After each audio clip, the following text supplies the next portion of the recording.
Do you ever feel investors just aren't connecting with the way you explain your business? After working with hundreds of startup founders who successfully raised funding, I've realized most struggle because their pitch doesn't align with how investors think. So in this video, I'm going to show you an easy new system that will quickly help you talk confidently about your business, clearly connecting your message to what investors are looking for. And you're going to like it because it's going to be connected to your own insights and be an easy system to iterate and improve. That's why I've created this process of building a narrative, thinking from an investor's point of view, and making sure that they lean in and want to invest. There's only 3 steps to it. It's easy. So let's get started. Step 1 is all about insight and clarity.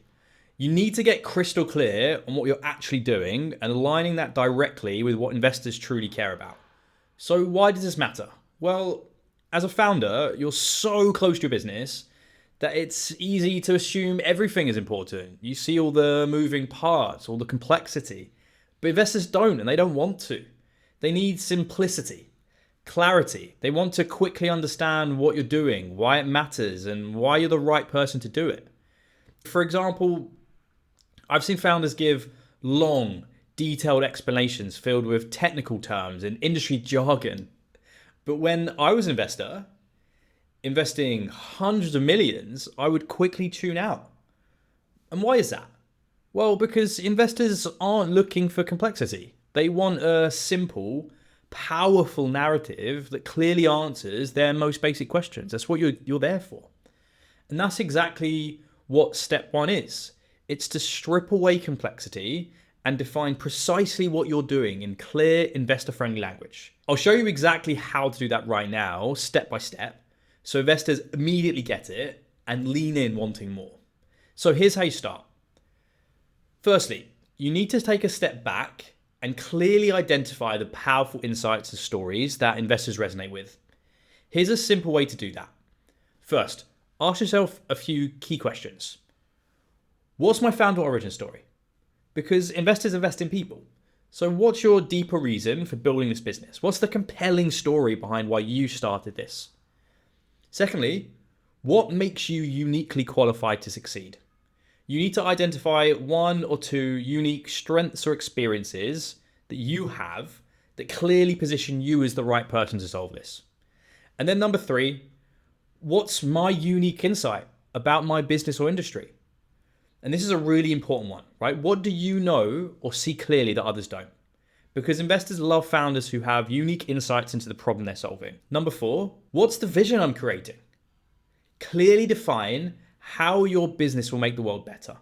And what you want to do is you want to contrast the old world, otherwise the problem that's happening currently and why these are problems, with the new world, the better solution that you offer and how you create that new world. And doing this quick clarity exercise allows you to step outside the day-to-day complexity of your business. It helps you clearly see and communicate exactly why investors should care about you and your idea. Now, here's a quick win exercise you can do right now. So what I want you to do is take out a piece of paper and write down in a few short, simple sentences. 1, your deeper founder story, like why you started your business. 2, your unique insight or advantage. 3, your clear vision of the better world you're creating. And if you struggle to clearly or simply write these down, investors will struggle to understand them too. But once you nail this clarity, everything else, whether it's your pitch, your conversations, your confidence, becomes infinitely easier. And that's what we're going to really focus on in the next step. I'll show you exactly how to take this clarity and translate it into a narrative that investors can't resist. So step 2 is this. Now that you've nailed clarity in step 1, you know exactly what insights investors care about. But here's the problem. Insight alone isn't enough. You need to communicate your insights in a way that actually influences investors and makes them feel confident and excited and ready to invest. Now, here's why this matters. So investors don't make decisions based purely on data points, spreadsheets, or product specs. I never did, and no investor that I spoke to ever did. They make emotional decisions, just like every human. And they're looking for subtle signals in how you answer their questions, tell your story, and even how you communicate in meetings or even emails. And these signals influence their gut feeling, their human gut feeling about you. And that gut feeling ultimately drives their investment decisions. And you need to realize that is a core part of making a decision or not. So let me give you a quick metaphor to illustrate this clearly. Imagine you're on a first date. You wouldn't just list out the facts of yourself, hoping your date will like you. Instead, you'd share stories, ask thoughtful questions, pay attention to subtle cues, whether it's body language, tone of voice, the feeling you're creating. At no point are you looking at a stack rank of data and then deciding whether you want to go on a second date with them. And then they're not doing the same either. Investors are exactly the same. They're looking for subtle signals and emotional cues from you to decide if you're one. And it's always going to be ultimately feeling on that to begin with. And then they'll bring the data and facts in after to solidify whether or not that's true. And that's exactly what step 2 is. How do you actually build influence? So here's exactly how you influence investors in the right way when it comes to fundraising. So the first thing you need to do is you need to build out your internal investor Q&A document. Every time an investor asks you a question, write it down. Create a simple internal document capturing these objections and questions and carefully craft clear, concise answers. This builds confidence, consistency, and make sure you're answering the questions in the right way. Now, secondly, after you've done this, we need to start answering with stories, not just facts. And this is a core part of it. Because at the end of the day, humans, as of everyone, memorize through stories. They don't memorize through facts. Investors don't care about raw data. They care about the feelings your answers create to them. So when you're asked a tough question, don't just give a dry answer. All it's going to do is make an investor check out and not remember you. You need to tell short, powerful stories that illustrate your points and then use data to back it up. Because stories make your message memorable and emotionally compelling. So it goes story, then insight from that story, then data to back it up. Then thirdly, you need to master your communication signals. Because investors pick up subtle signals. Whether it's your tone, your confidence, your wording in emails, how you start or end meetings. These small details send powerful signals about whether it's your credibility, your confidence, your investability. You need to pay close attention and plan these details carefully because these are the reasons why you're going to get investment or not. It's not going to be your idea. It's not going to be your business. It's not even really going to be about your data. It's these subtle cues that really matter. So here's a simple actionable exercise you can do right now. What I want you to do is I want you to write down the 3 most common investor objections you hear. For each one, create a simple story-based answer. So try and find some level of a story or an example or something of how you've got to that answer. Now what you need to do is you need to write down everything you've ever, how you'd answer this properly and start practicing delivering these answers with confidence and clarity. You want to record yourself. You want to look back at this. You want to see what's working and what's not. But doing this simple exercise alone will immediately boost your influence and investor confidence. And once you've mastered these subtle signals and storytelling strategies, you'll be amazed at how suddenly investors just start leaning in, paying attention, and genuinely want to invest into you. So you've now completed step 2, influencing investors. You're already miles ahead of most founders because you're not only clear on your insights, but you're also communicating them in a way that deeply resonates with investors. But here's the thing, there's one more crucial step left, which is step 3. And it's about creating a powerful flywheel, turning everything you've done so far into a simple, repeatable system that continually improves on itself.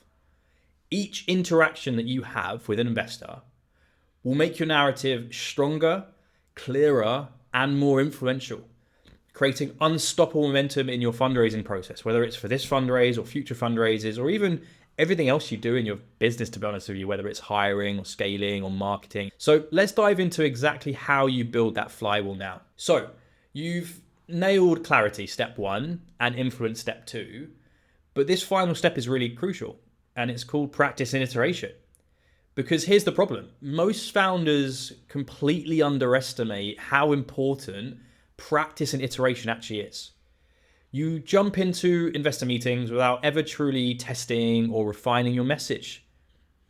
You never clearly understand what's working and what's not, or why investors react the way they do. And because of this, you keep repeating the same mistakes and getting the same disappointing results. You probably feel that yourself. But instead, you need a simple, repeatable system, a flywheel, I call it, that constantly improves your pitch, your narrative, your investor interactions. And here's exactly how you do it. First, we need to create a repeatable practice system, okay? We do that through mock calls. We need to run practice calls regularly. We need to simulate real investor meetings. Secondly, we need to do a record and review. We need to always record your practice sessions. We need to review them carefully to spot exactly what's working and what isn't. And then the third thing we need to do is we need to analyze and improve. We need to identify specific questions investors repeatedly ask, the objections they have, and your strongest and weakest answers to them. And then we need to refine your answers, your stories, and your delivery based on what you learn. Secondly, we need to iterate and refine based on real feedback. Every investor conversation is an opportunity to learn. And after each real investor meeting, what you need to do is you need to immediately write down the key objections, questions, and reactions you received. Refine your internal Q&A document and storytelling answers based on this fresh feedback. And you need to adjust your narrative, your pitch materials, and even your follow-up materials accordingly. And here's the thing, you can't do that necessarily based around just what you get from someone's feedback necessarily. You need to look at it yourself. You need to understand where someone is leaning in, where someone is not leaning in, where someone keeps getting confused, and iterate and work on whether it's the wording, whether it's the story, all of these kind of things. And you can only do that yourself because investors don't really necessarily give you the best feedback, and you can go around in circles thinking you're doing it correctly when you're just not, and you're messing yourself up. And that's why it's so important to have this system in the right way. And what this does is this creates a powerful flywheel effect. Because what you're going to do is you're going to practice, then you're going to get feedback, then you're going to improve, then you're going to get better results, and then you're going to get more feedback from it and even better results. Let me give you an example of exactly how powerful this can be. Take Daniel, a founder in the hardware space who was struggling repeatedly with fundraising. He kept having to do bridge rounds and just couldn't get a funding round done to really scale his business. But once we implemented this flywheel system, whether it was really gaining insight on what was working, whether it was how we influence and practice and communicate, or implementing the flywheel together, where we were practicing calls, reviewing recordings, analyzing investor feedback, everything changed. Daniel started clearly seeing the exact words investors started caring about, the emotional hooks they responded to, and the objections he needed to overcome. And because of that, he refined his pitch, improved every interaction, and finally raised a 4.5 million euro seed round. He went from barely surviving to confidently building the business he envisioned in a very hard space of hardware. And that's the powerful of this flywheel system. You don't have to guess or hope your pitch is good enough. You know exactly what's working, what's not, and why investors either love you or hate you. So a quick win exercise you can do now is you want to schedule your first mock investor call this week. And it can be with friends, it can be with an actual investor. What you want to do is you want to record it, you then want to review it, and you want to write down 3 clear insights you learned about that meeting. Whether it was certain questions, whether it was how you're doing it, whether it was something else you've learned about starting or ending the meeting. And I want you to immediately refine your pitch based on these insights. Maybe it's changing an answer. Maybe it's changing how you start the meeting. Maybe it's how you're communicating in a certain way. Maybe it's you keep saying or you're not looking very energetic. It can be all of these different things. And once you've done this, you've completed all 3 steps. And your narrative is going to be clear, it's going to be influential and constantly improving. And now you're going to be miles ahead of other founders. Whether you're ready to immediately start improving the pitch, or you want to dive deeper into exactly how we run these practice calls, analyze investor feedback, or leverage advanced tools like AI to really analyze and improve and make all of this narrative stuff as super fast as possible, you can see a link below to see how we can actually do that. However, watch this video next where I break down exactly how to find and meet enough investors to make this possible.